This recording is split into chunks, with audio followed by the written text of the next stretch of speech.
The following is a production of Stevenson Media.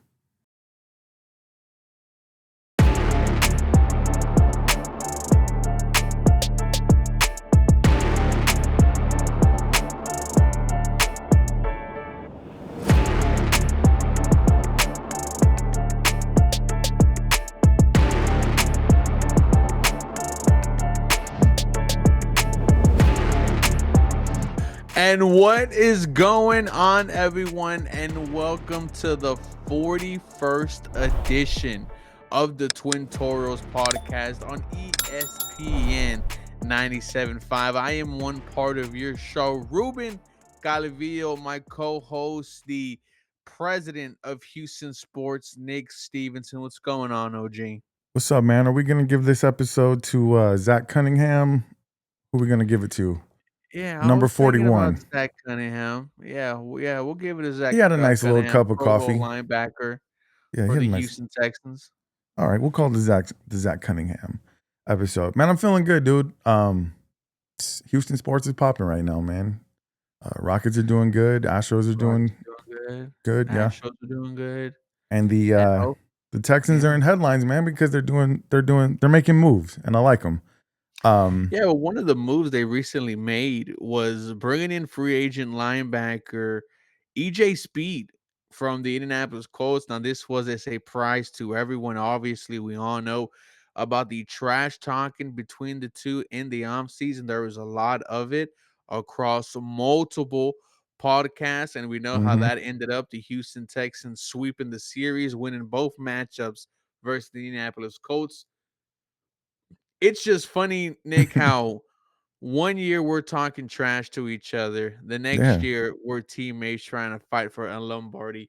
What are your thoughts on the Houston Texans bringing in free agent linebacker EJ Speed? How's the saying go, Ruben? If you can't beat them, join them. There you go. I So, love it. um, it's funny because I know you said you left the AFC South Warzone group, but somebody posted in that group that the Texans have signed former Colts star linebacker EJ Speed, and I'm like, okay, let's pause.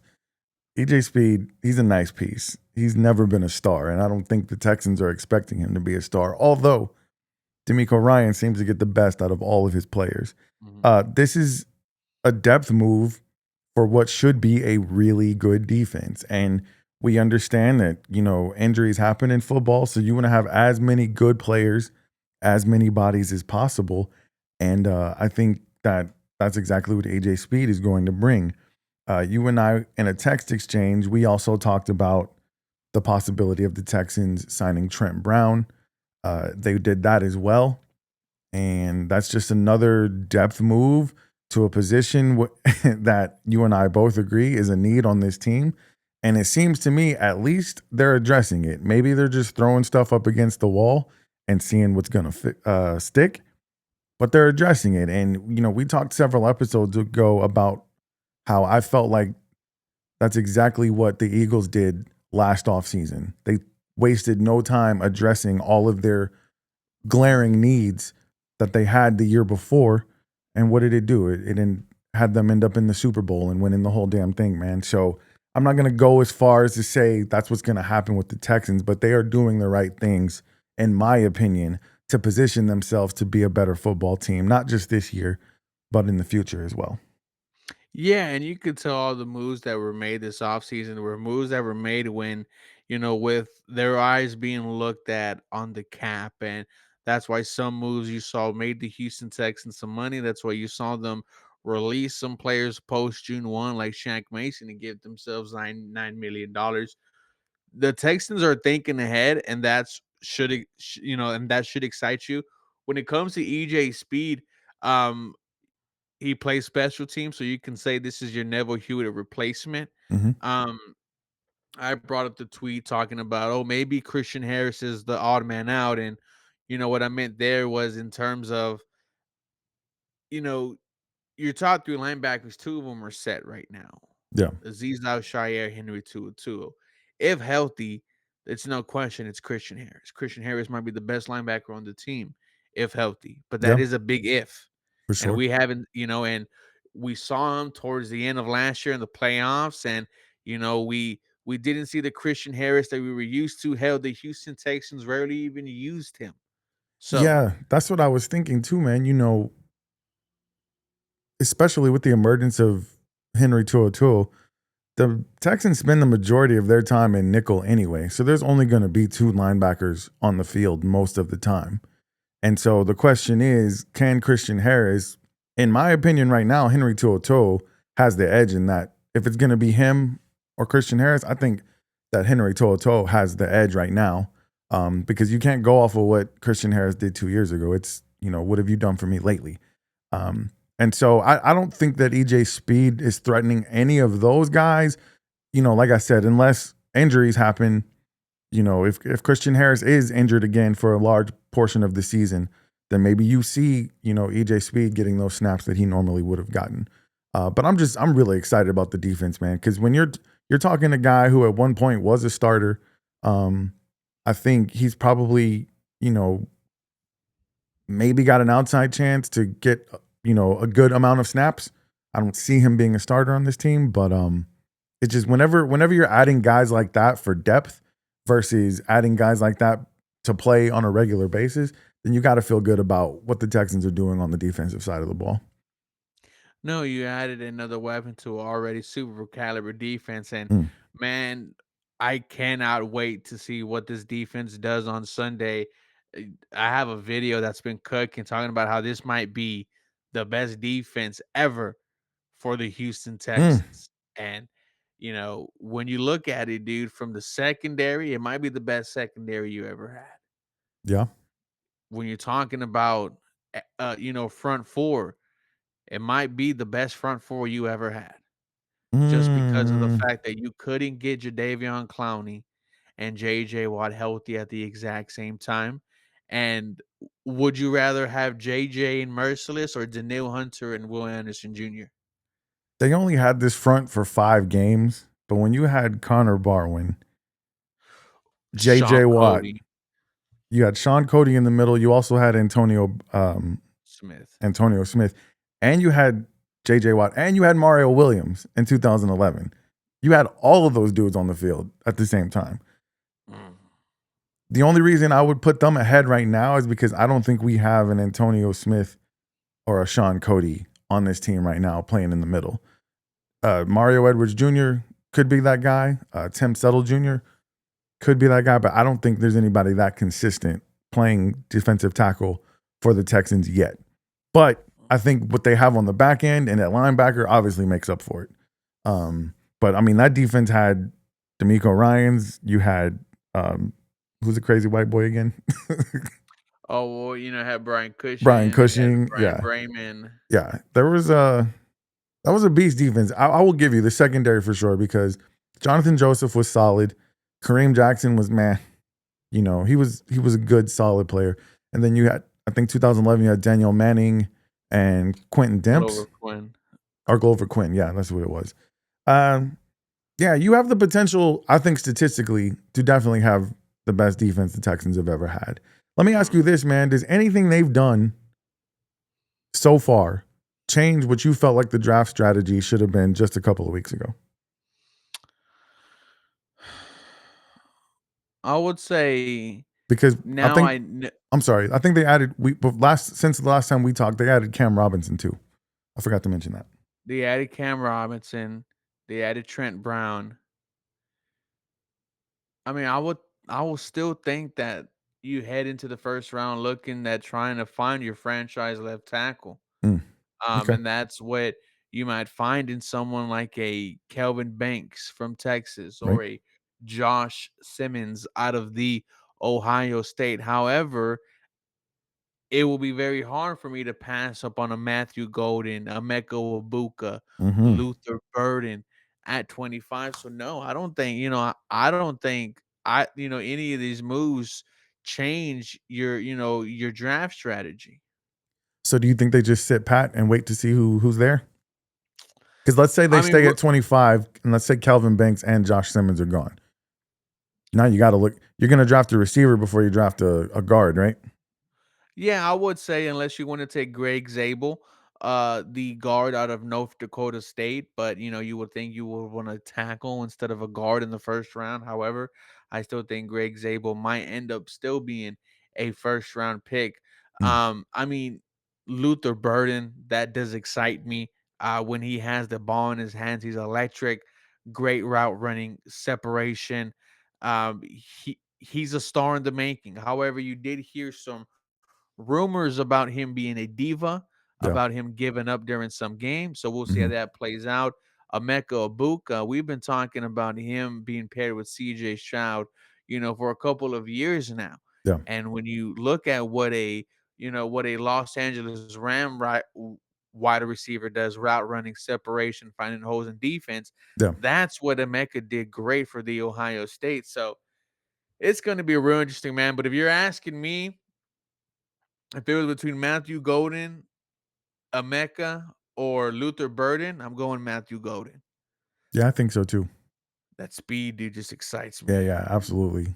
Um, I still would go offensive line, to be honest with you, because I think there's so many receivers. Somebody's going to end up in the second round, and then maybe you move up in the second round and grab one of these guys. You've got, because they have 2 third rounders, right? Yeah, 2 third rounders. Yeah. So you have an opportunity to use some of your draft capital that you acquired from getting rid of Laramie Tunsil. That maybe you move up in the second round and you grab the receiver that you want. I just think there's the first round. Yeah, you get receivers there, but you got Nico Collins in the third round. There's not a whole lot of dominant offensive linemen that you're picking up in the third and fourth round, man. So I think if they're there, the guy you like, whether it's Calvin Banks, Josh Simmons, whatever, I still would go offensive line first because I think you can get a pretty dynamic wide receiver in the second round, even if you have to move up. But you may be able to sit pat and get one just because there's so many in this draft. I think that's a possibility. But I don't. Since I thought their draft strategy should be O-line first anyway, I don't think anything they've done necessarily changes it. However, with Cam Robinson, Trent Brown, I don't know what his status is with his injury. I don't know if he's going to be ready to go at the beginning of the season, but I could potentially see them leaving Titus Howard at guard and putting Cam Robinson out there and Trent Brown out there. So maybe you don't feel like you need to draft a tackle because you have those 2 guys. I don't know. What do you think? I think it would be, naive to ignore the type of production you can get from a first round wide receiver.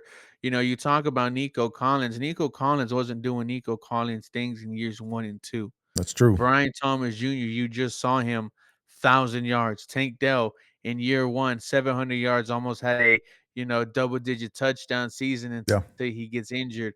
Malik Neighbors, Mm. 1,000 yards. At one point was leading the league in receiving yards. We have seen these first-round wide receivers come in and immediately make an impact. And if a Matthew Golden's there, if an Emeka Ibuka is there, I don't know how, Yeah. just the same way you are for Simmons and Banks, if I see either of those 2, I'm running up to the board and I'm slapping down their names because you brought up Cam Robinson, who's been a left tackle his entire career.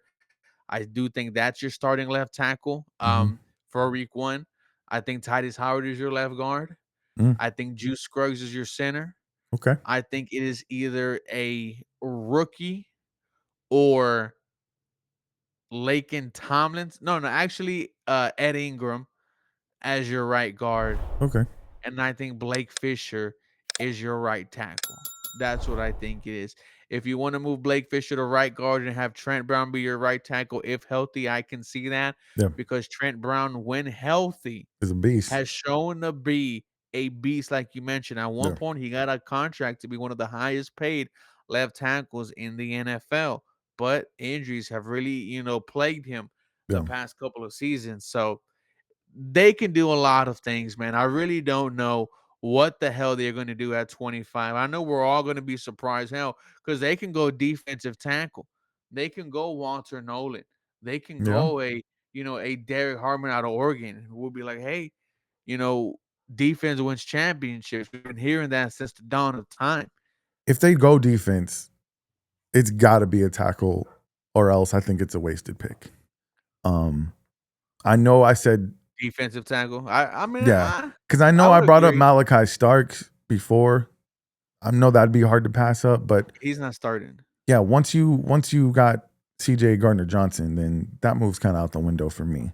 So it's man, it's gonna be really exciting to find out. I just feel like the offensive line.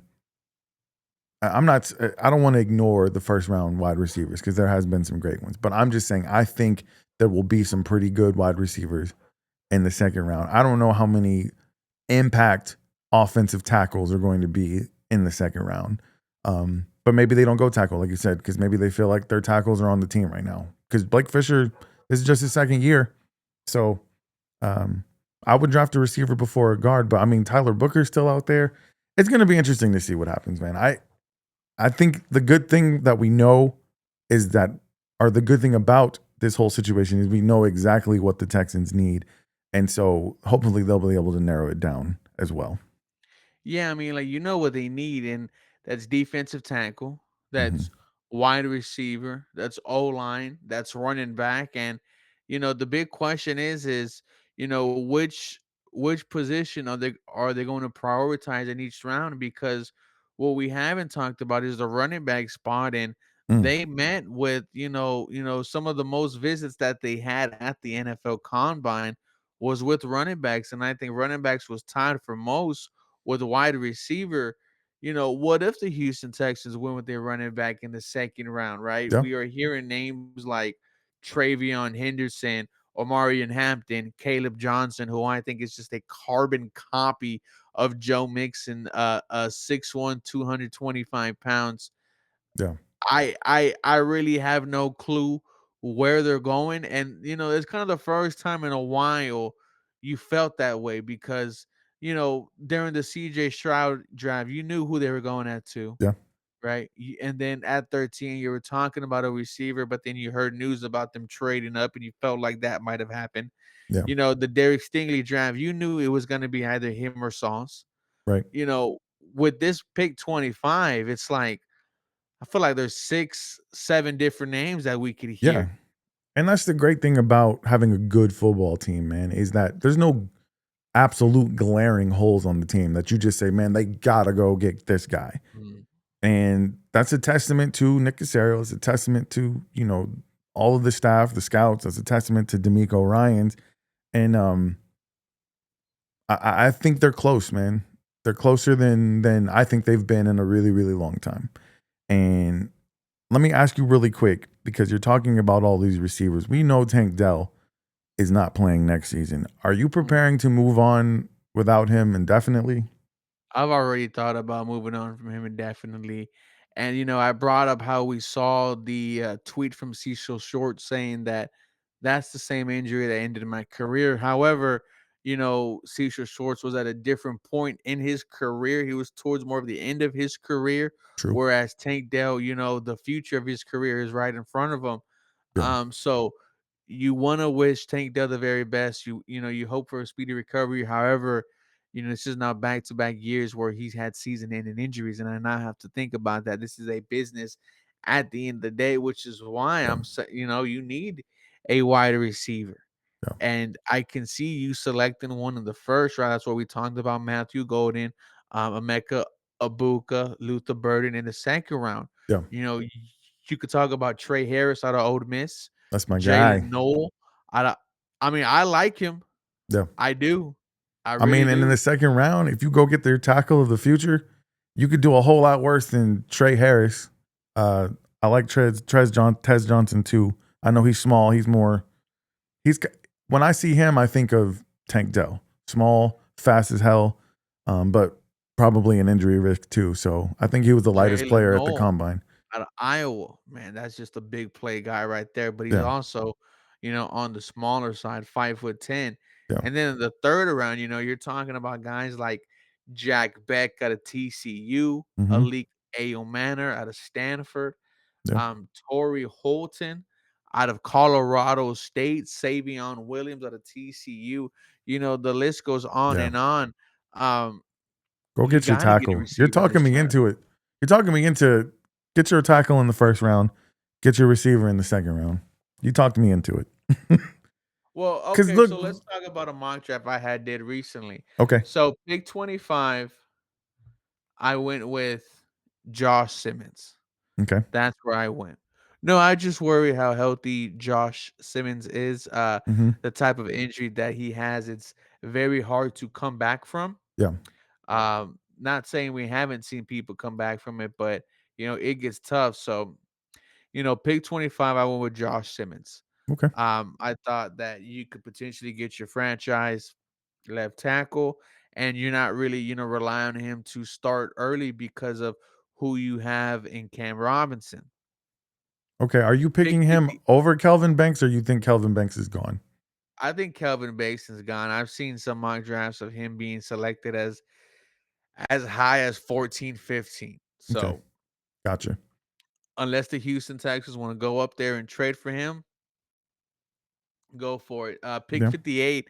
I went with Caleb Johnson, who I talked about, running back, and Hmm. he's 6'1", he's 225 pounds. He just runs exactly like Joe Mixon, angry, but for someone his size, he shouldn't be, as shifty as he is. But I can go with a Travion Henderson. I could go with the Omarion Hampton. Dude, I can go with anyone at pick 25 because of what I did in the first round, and that's against Josh Simmons. Right. In the third round, one of my selections, I went with Tate Radlich, who's the guard from Georgia. Hmm. So, two of your first three picks are offensive linemen, and you're hoping, you know, you found two key pieces going forward for the next 5 years in Josh Simmons and Tate Radlich. Yeah. And then on my last pick in the third round, I went with Gunnar Helm, tight end out of Texas. I think the Texans Hmm. might be looking to upgrade at the tight end this year. Yeah. I don't think they're bringing back Schultz after his contract is up. So I like that. I don't think so either. Yeah. But No, you can't, man. There's so many other people to pay. And I mean, unless, I don't know. I just don't think, I think you can find people who do what he does for cheaper than what he will command as a veteran. So, yeah. well, buddy, with You that got being tight said, end. man, Tight end huh? for, you said that's third round or fourth round? Third Third round, round. tight end Okay. for the third round. So offensive line, running back, tight end. Okay. I wouldn't be mad at it. So Mhm. last question. I know you were getting ready to wrap up. You drafted a running back in the second round. Is Damian Pierce out? I mean, I would say he could be your kick returner, and he's shown you so much good things at kick return. I wouldn't mind him as your third running back, but we got to bring some new blood in. He's had his time to show what he can be. Okay. He had some nice moments during the season, right? His big what was it, 90 plus yard Yeah. touchdown against the New England Patriots. I think he had one I was watching against the your play Tennessee by play, bro. Titans. You went crazy on that play. I was watching your play by play. Y'all went Shout nuts out on that one. shout out to DP. Shout out to DP. That's a nice little mini mock though, bro. That's cool. That's cool. I've been doing a bunch of those too. I just can't wait for the draft to get here. It's time, man. Yeah. As a Texans fan, I'm ready to get this roster rounded out and see what they look like come training camp. And it's gonna get here sooner before you even know it, right? We're gonna blink, and next thing you know, Yeah. we're getting ready to get ready for Hell the yeah. NFL draft. Real quick, next week on the next show, I want to ask you about whether you think the Texans should renovate NRG or build a new stadium. Oh, I like that. Yeah. Well, ladies and gentlemen, thank you for being part of today's episode. We will be back next week to talk about whatever the hell this Houston Texans team has done. Mhm. That is Nick Stevenson, the president of Houston Sports. I am Ruben Calvillo. This is presented by ESPN 97.5. You guys have a very blessed day. Good night.